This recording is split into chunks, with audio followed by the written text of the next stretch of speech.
Buenas tardes, una semana más. Gracias por estar ahí, gracias por su apoyo. Han mandado los del YouTube un mail en el que dicen que YouTube se reserva el derecho de insertar publicidad en su contenido, algo así ponía, se lo iba a enseñar, pero no lo he encontrado. Entre que la tablet funciona, medio funciona, y yo no la sé manejar bien, no lo he encontrado, no lo he encontrado y no se lo puedo enseñar, pero bueno, ponía eso. Que se reserva el derecho de insertar publicidad, no sé qué, no sé cuál. Pues sepan que si ocurre eso y sale publicidad aquí, yo no tengo nada que ver, han sido ellos, esto lo repetiré 40 veces. Y bueno, y tengo intención de responder a todos los que se molestan en escribirme al mail, ya que encima se están molestando. Es como para mí un deber o un gesto de buena educación responder. Pero eso de siempre, que llego a las tantas horas, hoy es día 24 de agosto, lunes 24-23, son las 8:30 de la noche, aunque todavía está de día. Y eso, y que acabo de llegar y digo, y siempre me pasa lo mismo, que luego voy a contestar y es que estoy agotada y siempre me pasa igual. Bueno, hoy tenemos a Bertrand de Jouvenel, que ya ha salido en estos vídeos, lo de siempre. Tenía que, como no tengo tiempo, tenía que escoger a alguien que hubiera leído recientemente o que tuviera sacado los apuntes, pues para prepararlo rápido. En septiembre voy a tener libres algunas tardes y aprovecharé para ir a ver si encuentro alguno de los textos que están mencionando ustedes. Bueno, Bertrand de Jouvenel, La soberanía, editorial Comares, del año 2000, 322 páginas, aunque este texto se publicó por primera vez en 1978 y es continuación del famoso libro de Bertrand de Jouvenel que se titula El poder. Si tienen que comprarse algo de Bertrand de Jouvenel, cómprense ese otro, el que se titula El poder. El poder sobre su génesis, desarrollo, no sé qué y no sé cuál. Ese. Es muy bueno. Bertrand de Jouvenel nació en París en 1903 y murió en 1987, el último aristócrata europeo. Este libro debía relatar cómo la idea del origen legítimo del poder ha suplantado a la que debería ser su compañera natural, la idea del empleo legítimo del poder. ¿Cuál es el origen de los soberanos? ¿Las jefaturas son instauradas por medio de la violencia o por medio de la deliberación? Que es que tampoco entiendo lo de siempre. Lo leí hace 20.000 años y no entiendo la letra. El prestigio del fundador hace aceptable la organización, y es el prestigio de la organización la que sostendrá después a los jefes que la sucedan. Por cierto, ese concepto, soberanía, ya tan manido y que ha aparecido aquí muchas veces, Bertrand de Jouvenel creo que dice que es un concepto seminuevo en Europa, que tiene como base el derecho romano y la recuperación del derecho romano a partir del siglo XII, pero que durante toda la Edad Media y también mucho tiempo después del siglo XII es algo que es ajeno a la tradición medieval de Europa, o sea que estuvo casi durante 1000 años, estuvo desaparecido de las instituciones jurídicas europeas. Bueno, existen dos tipos de autoridad en una sociedad, o en una sociedad tradicional, primitiva más bien. Una es el dux, que es el que hace las cosas, el que es el jefe militar, y la otra es el rex, que es el que salva, juzga, aglutina, dirime conflictos, el que es como una autoridad sagrada, el que se comunica con lo trascendente. El liderazgo del monarca primitivo rige no solo el orden social, sino también el orden cósmico. Tiene como símbolo la corona, que es la figura redonda, la figura perfecta. A los muertos se les pone una corona funeraria para que también ellos se beneficien del orden cósmico. El sacrificante tiene que estar coronado, si no su rito no funciona. Y el cristianismo lo hereda con la tonsura sacerdotal de sus monjes y sacerdotes. Quien recibe la corona es consagrado a la misión de mantener el equilibrio. Y el cetro tiene también su simbología de mando, pero también de camino y de viaje. Es el bastón que tiene Edipo, el bastón adivinatorio de Edipo, el bastón del peregrino y el báculo del obispo. Y ese bastón es como un símbolo de un viaje a través de los mundos, o una comunicación entre el mundo trascendente y el mundo inmanente. Y esta autoridad dividida en dos partes, el dux y el rex, entre el creador febril y el apacible estabilizador, se ve siempre en que los fundadores de ciudades antiguas son siempre dos. Por ejemplo, en Roma, Rómulo y Numa, y en el mundo de judío, David y Salomón. El hombre aislado de las teorías dieciochescas no existe. El estado natural es el grupo, en concreto aquel dentro del que naces y que te procura los cuidados necesarios. La familia. Los artistas plásticos pintaban matrimonios, nacimientos, muertos, el hombre rodeado de los suyos, y es ese el hombre natural, no el hombre aislado del que hablan las teorías dieciochescas. Es falso que los conjuntos de individuos sean fenómenos secundarios, resultantes de una síntesis de individuos, de una síntesis voluntaria de individuos, como quieren las tesis liberales. Hay que tomar estos conjuntos de individuos como fenómenos primarios. Como consecuencia, a lo largo de toda la historia de la teoría política se han subestimado los agregados fundamentales, que son el hogar, el medio de existencia. Ese medio de existencia es, dice Bertrand de Jouvenel, el conjunto de individuos capaces de reconocerte, que también se conocen entre sí, y que si no te conocen a ti, les hablas y se acuerdan de tu abuelo, de tu padre, de tus bisabuelos. Tu pequeña comunidad, dice Bertrand de Jouvenel, queriendo dar la voz de alarma. Ese tipo de grupo, el medio de existencia, así lo llama, está desapareciendo, y yo que vivo en un pueblo pequeño, les puedo asegurar que, a pesar de haber nacido aquí, y lo mismo que yo, todos mis ancestros, cuando salgo a la calle no conozco a nadie, a nadie. Es como ser un marciano, como si acabara de aterrizar aquí de Júpiter. No conozco a nadie. Estos grupos medios, que son el sostén del individuo, están desapareciendo. Dice Bertrand de Jouvenel que es un hecho gravísimo y un hecho al que nadie presta atención. Y luego está lo que llama Bertrand de Jouvenel el equipo de acción, la gente con la que te relacionas en el trabajo, que te relacionas pero que realmente ni les importas, ni ellos te importan a ti. Existen tres tipos de autoridades: la autoridad natural, la autoridad institucional y la autoridad coactiva. Los miembros de una sociedad política tienen la convicción más o menos viva, según cada individuo, de que deben obedecer las órdenes de la autoridad pública establecida. Las autoridades naturales no funcionan así, son creadoras de obediencia. Las autoridades establecidas son acreedoras de obediencia que a menudo se presta de mala gana. El derecho moderno otorga a grupos poderosos más libertad que al individuo. Se creyó que, al igual que los súbditos, el soberano estaba ligado por el derecho, que era fijo, y que el soberano estaba, igual que el individuo, obligado a moverse en un marco limitado. Pero se ha cambiado de soberano. Luego leeremos en qué momento. Se cambia el titular y ya, porque antes que la soberanía existe el soberano. Entonces se cambia el titular y ya no, se supone que ya no implica los peligros, porque el que quiere y obliga ya no es un hombre, sino el pueblo. He puesto bien la cámara, el pueblo. O un cuerpo elegido para representarle. El cambio de titularidad no afecta en absoluto al problema de la bondad o falta de bondad de la voluntad de aquel que impera, sea un individuo o un grupo colegiado. Existe una enorme literatura de exhortación a los monarcas para que hagan el bien, por ejemplo, Fenelón al duque de Borgoña. Este tipo de literatura desaparece al final del antiguo régimen. ¿Por qué? Como si solo los reyes tuvieran necesidad de ser exhortados o compelidos a hacer el bien, y no aquellos que forman el soberano colectivo. En las páginas 106, 107 y 108 nos explica el Bertrand de Jouvenel el complicadísimo ritual que tenían que seguir los reyes de Uganda para ser reyes de su comunidad.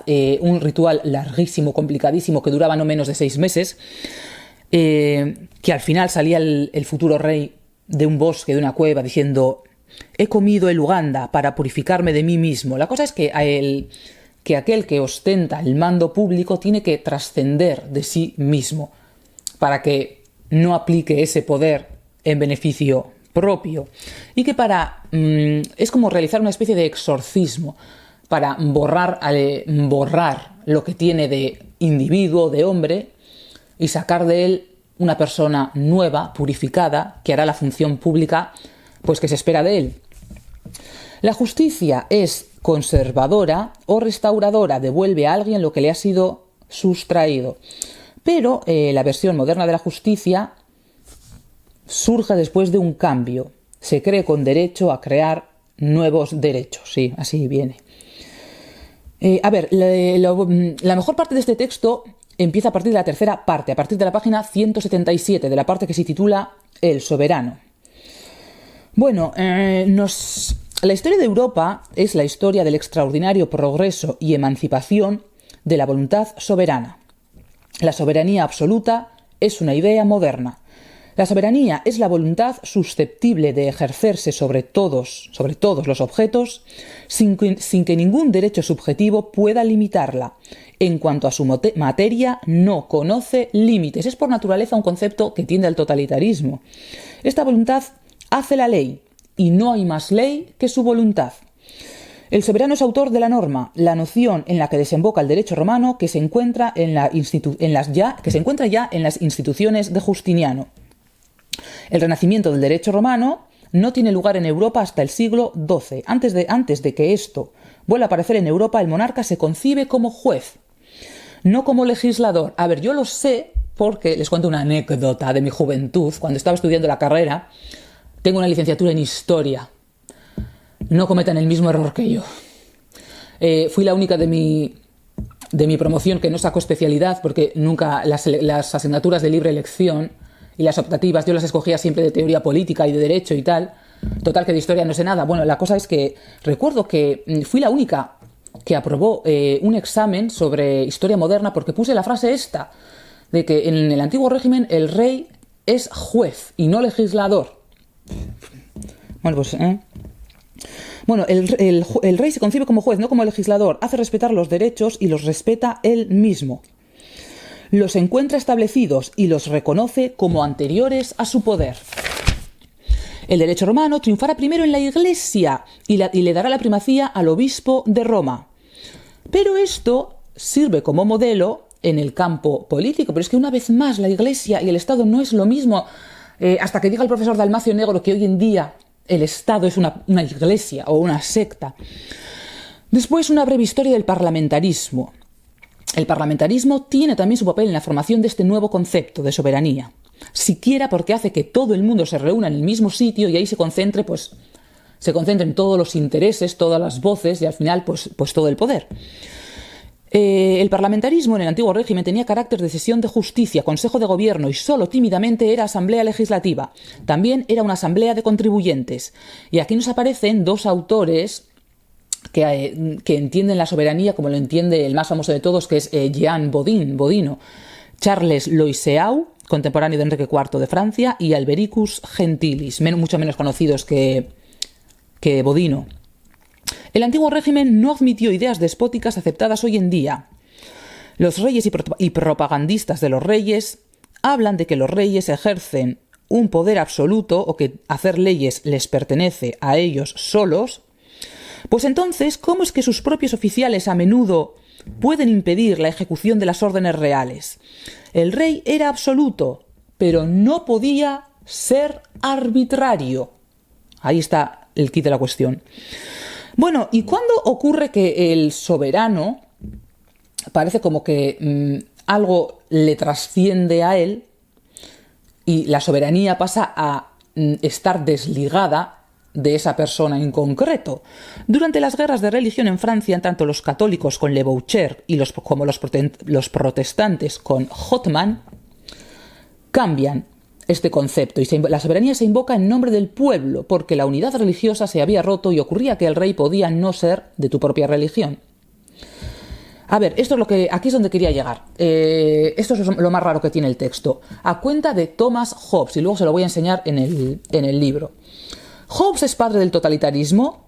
Su gran conocedor, Oakeshott, que ya aparecerá en estos vídeos, lo niega. En todo caso, sería Rousseau. El hombre del totalitarismo debe sentirse parte de algo mayor que él. En Hobbes, sin embargo, se siente un todo. Se sitúa fuera de sí, en el centro del cuerpo civil. A ver, ¿qué es, pues, Thomas Hobbes? Luego se lo voy a enseñar. Vayan pensando. ¿Qué es, pues, Thomas Hobbes? Y les leo. Hobbes es un individualista progresista que quiere que cada uno desarrolle sus facultades tratando de satisfacer sus deseos. El Estado está para remediar los perjuicios que el entrecruce de apetitos pueda causarle. Página 257. Después de leer esto, que así lo dice Bertrand de Jouvenel en la página 257, ¿qué dirían ustedes que es Thomas Hobbes? Luego lo veremos. A ver, ¿algo más de aquí? No. Bueno, pues empezamos con el texto. Así. Bueno, luego tendré que arrimarme para enseñarles lo de Thomas Hobbes. A ver. En él se señalaba también un fenómeno concomitante que se puede llamar la emancipación moral del poder público. Emancipación moral del poder público. A ver. Por el contrario, en el Estado social moderno es frecuente el caso de que primus, es decir, de fulano o mengano, de quien sea, alejado de los que han conocido a su familia, no es personalmente conocido, sino de personas de las cuales la mayor parte no se conocen entre sí, no forman una comunidad y no constituyen en torno a él un círculo coherente. De ahí el sentimiento de aislamiento que lleva a los hombres hacia las asociaciones políticas, etcétera, etcétera. Ay, quería leerles, bueno, no era muy importante, a ver. El derecho de todos los pueblos modernos implica la asociación cuyos miembros se juzga que tienden con igual celo al fin social. Sin embargo, la experiencia de todas las asociaciones demuestra que esto no es así y que la convivencia viva, constante e intensa del fin no reside sino en una minoría de asociados. Y luego era muy gracioso diciendo, cada vez que hay una reunión de vecinos o lo que sea, tiene que ir el encargado yendo detrás de todo el mundo, intentando reunir a la gente que en realidad no le importa y no quiere reunirse. Bueno, era lo del profesor Dalmacio Negro, la ley de hierro de la oligarquía. Si al final es que, quieras o no quieras, todas las asociaciones terminan siendo manejadas por unos pocos. Bueno, a ver, no sé ni por qué he sacado eso. En la cúspide del edificio social se eleva la autoridad pública constituida, siendo particularmente importante su continuidad, es ella la que principalmente se ha engrandecido con prestigios prestados. Se ha elevado sobre un trono y se ha puesto una corona. Por miedo a que sus proposiciones no fueran unánimemente aceptadas, se han establecido normas y se ha enseñado al súbdito que debe obedecer. Se han puesto finalmente a su servicio medios de coacción cuyo poder de intimidación suple la insuficiencia de la autoridad. A medida que se ha querido prescindir del prestigio de la persona soberana, ha sido necesario agravar los medios de coacción. Cuando la majestad se va, viene la policía.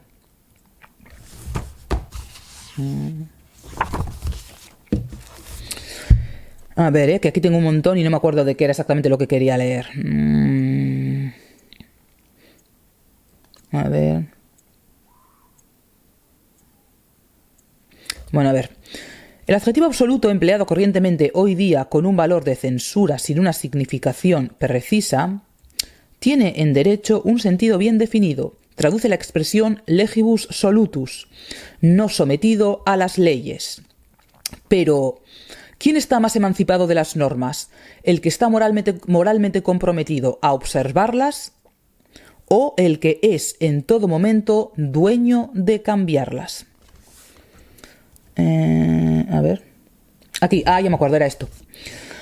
El soberano legislador no necesita infringir, el soberano moderno, los cuerpos colegiados, no necesitan infringir nunca el derecho, ya que puede en cada instante adaptarlo mediante leyes a lo que pretende hacer.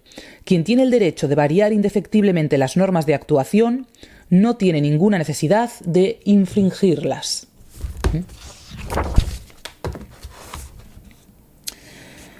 La preocupación por la justicia es... a cuenta de la justicia social. La preocupación por la justicia es, pues, la preocupación política por excelencia. Y hay que felicitarse de que la justicia social sea la obsesión de nuestro tiempo. Este texto es de 1978, creo que he dicho, 70 y tantos. Pero no parece, sin embargo, ser un principio de concordia, sino más bien de división. Su realización o su conquista son predicadas por los intelectuales y los grupos políticos se disputan el honor de dirigir esta cruzada, porque la empresa se concibe como una lucha contra fuerzas hostiles a esta justicia, de la que sus campeones creen tener una idea clara.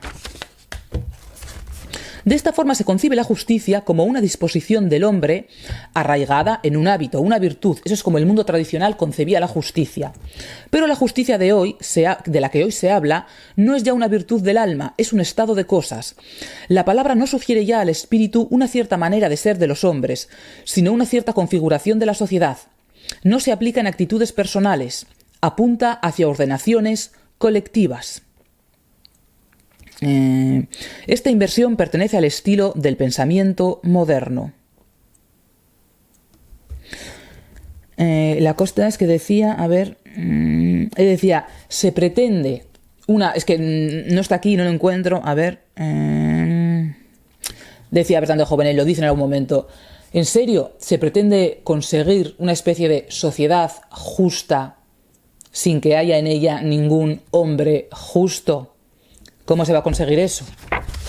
Pues quién sabe. Voy aquí, tengo un montón.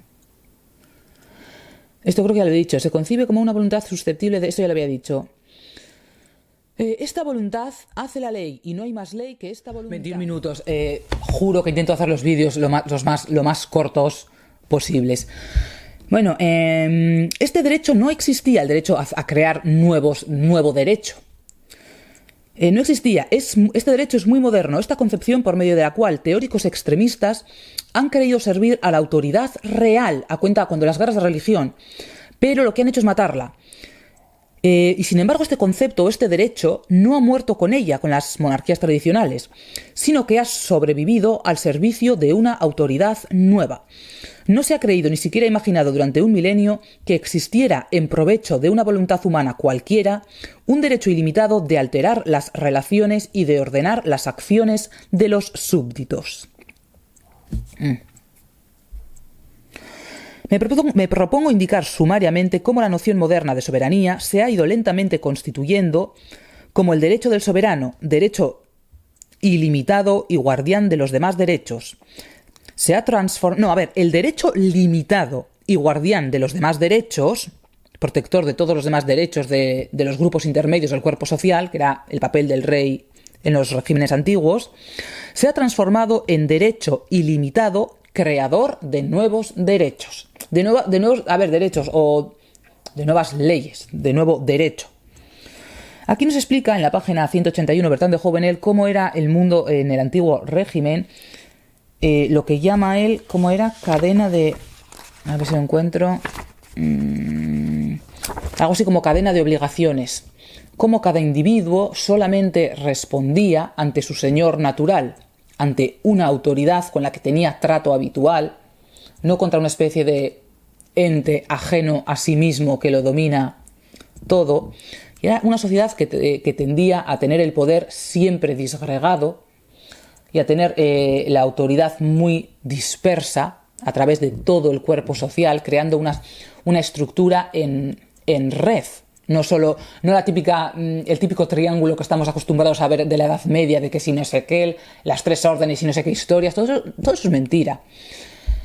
Mientras que las sociedades modernas son sociedades cúpula, hay una cúpula gigantesca encima de todos nosotros y ya está.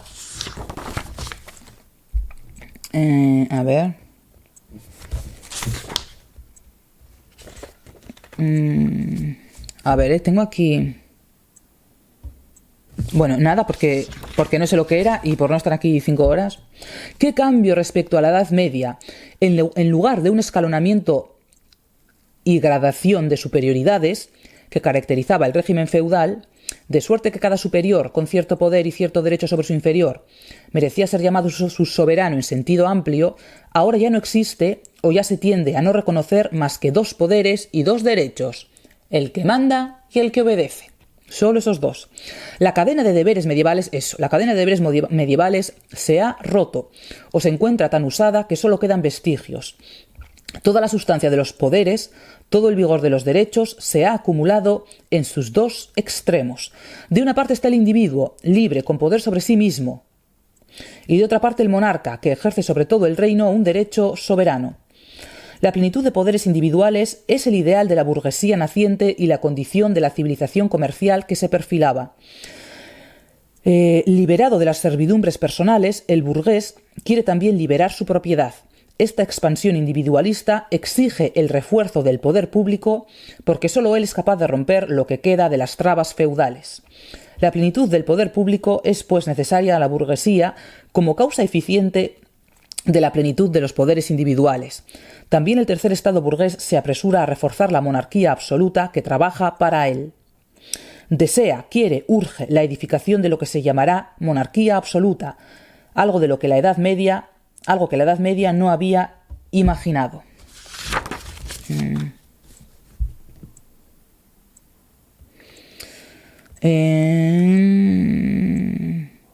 Cuando la noción de un poder que no tiene en absoluto superior se desarrolla lógicamente en términos abstractos, se llega fatalmente a la noción de poder sin límites. A ver. Es una entidad que también encontramos en Bodino. No estando él mismo, aquel que ostente la soberanía, sea un individuo o un cuerpo o, un parlamento, no estando él mismo sujeto a ninguna ley.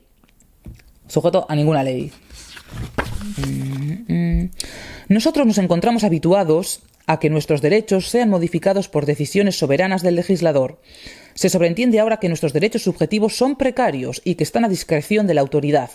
Pero para los hombres del siglo XVII era aún una idea nueva y sorprendente. Ellos han asistido a los primeros y decisivos pasos de una concepción revolucionaria del poder. Han visto afirmarse el derecho de soberanía como un derecho que destruye otro derecho y que luego será considerado única base para todos los derechos. Más progresos hizo con menos esfuerzo y con menos alboroto en la destrucción de los derechos públicos que se oponían al suyo, como los privilegios de provincias, de corporaciones y de comunidades.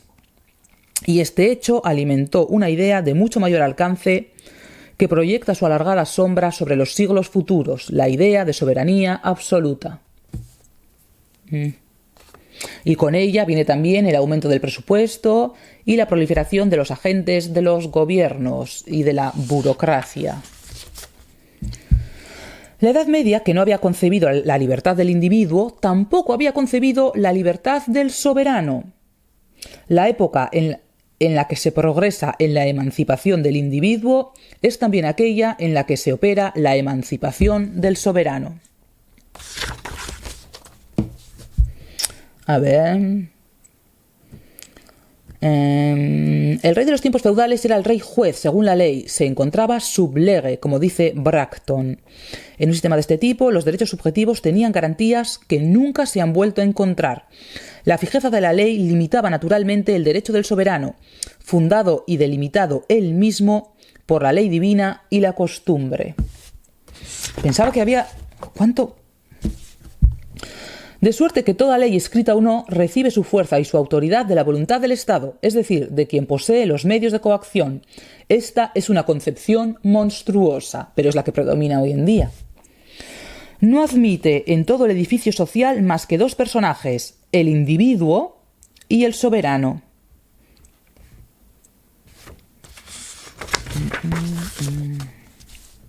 ¿Qué es esto? A ver,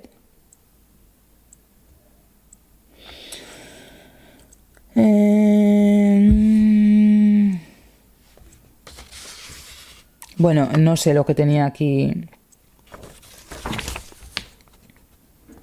No sé lo que tenía aquí puesto para decir. La idea de una entidad absolutamente dueña de regular todas las conductas ha penetrado con fortuna en la ciencia política. Es en sí mismo la soberanía. En una palabra, bajo el antiguo régimen, el soberano o sus portavoces eran menos libres que en el presente y el mando menos arbitrario. Bueno, aquí, lo de Thomas Hobbes, página 256. ¿Han pensado ya a qué tendencia política, intelectual, económica, me da igual, adscribirían ustedes a Thomas Hobbes? ¿Lo han pensado? ¿Recuerdan el texto ese que he leído al principio? Que está sacado de este texto. Bueno, voy a intentar acercar esto a la cámara, porque es que si no nadie me va a creer. Página 256. A ver.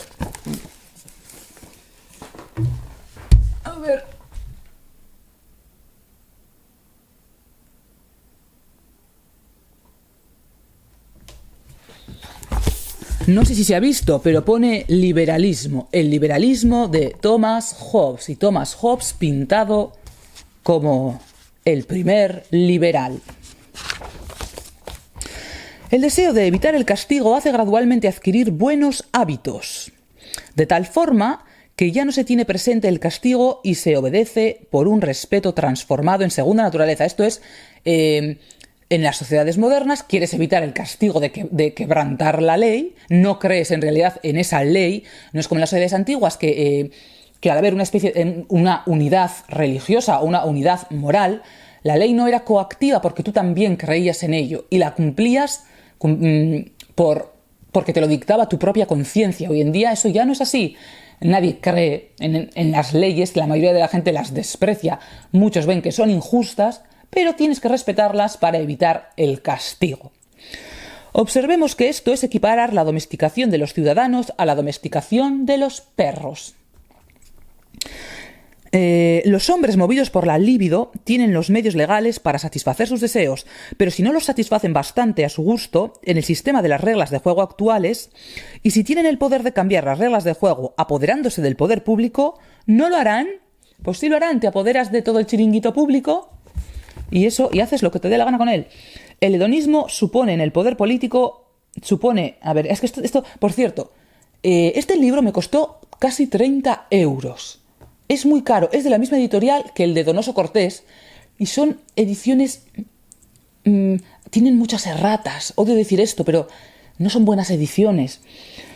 El hedonismo supone en el poder político al abrigo del uso que de él quieren hacer los intereses particulares y cuyas leyes sean decreto desde arriba y no resultados del conflicto social. Pues eso, que cualquiera puede utilizar el Estado para imponer lo que le venga en gana. A ver.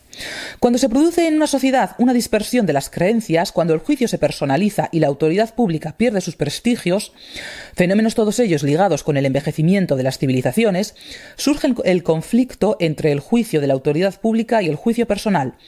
Los legisladores, al haber perdido ellos mismos toda profunda comunidad de creencias, dejarán de presentar sus normas como objetivamente justas y ya no invocarán más que el derecho subjetivo que les ha sido atribuido para formular edictos obligatorios no por su sustancia, sino por emanar de la autoridad legítima. Ninguna legitimidad del legislador podría jamás legitimar prescripciones que ofendan mi juicio moral. Pero lo cierto es que sí. Y a ver, cuando la voluntad general se expresa fácilmente por la íntima comunidad de creencias y de sentimientos, los hombres pueden vivir bajo la soberanía de las leyes, que no les resultan gravosas porque responden a su propio juicio. Por el contrario, cuando se ha desplazado el proceso de disociación, ya no hay otro recurso que el jovismo más perfecto.